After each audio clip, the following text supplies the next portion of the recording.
Hinuli ni Orange Cat yung peacock, inuwi niya sa bahay ngayon. Pagka-uwi niya sa bahay, naku, inalagaan niya to, pinaliguan niya, nilinisan niya, pinakain niya. Tapos sabi niya kay peacock, papuntahin mo dito ang iyong pamilya kasi gusto ko silang ma-meet sila lahat. Ganun ba? Sabi ni peacock, sige, papuntahin ko sila lahat dito. At ayan na nga, yung buong pangkan ng pamilya ni peacock, pumunta na sila. Naku, nung uminom sila, naku, may pampatulog pala nilagay si Orange Cat. Naku, tinanggalan niya ng balahibo, tinahin niya at ginawa niyang ginawa yung peacock, fairy peacock.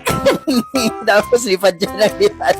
Napakayaman na ni Orange Cat, sabi nung manager niyan Tupa. Andito na yung ating pinakamayaman na Orange Cat. May sasabihin lang siya, pumasok kayo lahat kasi after nito pakainin tayong lahat at bigyan tayo ng pera. At bukod pa dyan, dadalhin niya tayo sa iba't ibang lugar. Magbabakasyon tayong lahat. Grabe, napakayaman talaga, nilibre niya lahat. Tapos sabi ni Orange Cat, sige pila kayo kasi kakain na tayo sa mamahaling restaurant. May bodyguard pa, pag inom nila nalasman sila lahat.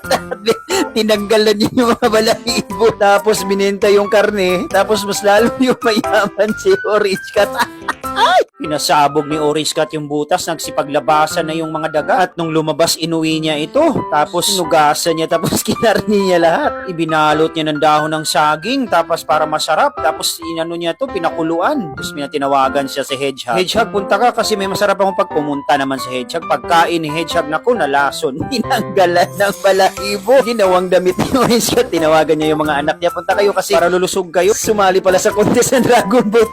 Naku, hinampas ni White Rabbit si Orange Cat. Nagnakaw kasi siya ng apple, kaya ayan. Bakit ka kasi nagnakaw dito sa mga pananim ko? Di ba binawalan ka na? Tinali siya sa puno, tapos sabi ni White Rabbit, simula ngayon, gawin mo lahat ng gusto ko. Sige, mag-harvest ka ng maraming carrots, ilagay mo dyan sa ano, mag-harvest ka ng maraming radish. Kaya naging alipin ngayon si Orange Cat. Bilisan mo pagtakbo, bagal-bagal mo kasi. Naku, nakita to ni Cheetah, best friend ni Orange Cat. Naku, ginalipin yung ating kaibigan. Sinabi niya kay Lion, nagnakaw din to si Lion ng apple dito sa pananim ni White Rabbit. Naku, nakita, nahuli sila ni White Rabbit.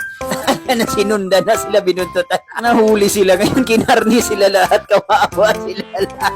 Nag-date si Orange Cat at saka si White Cat, tapos in love sila sa isa't isa. Tapos maya-maya, hindi sila nagkaintindihan, nag-lovers quarrel sila dyan, nagkasagutan sila. Sabi ni Orange Cat, gusto ko nang umuwi kasi gutom na ako, pagbigyan mo na ako. Nag-away pa rin sila. Naku, biglang tumalon si Orange Cat dyan sa tubig, nagulat si White Cat, kaya umiyak siya ng umiyak dahil tumalon. Hindi na bumalik si Orange Cat, kaya tinanong siya nitong mga magre-rescue. Hanggang ginabi na lang, wala pa ring Orange Cat. Orange Cat, bakit mo ako iniwan? Pagbukas niya ng pinto, naku, nandyan pala si Orange Cat, nakauwi na kasi gutom.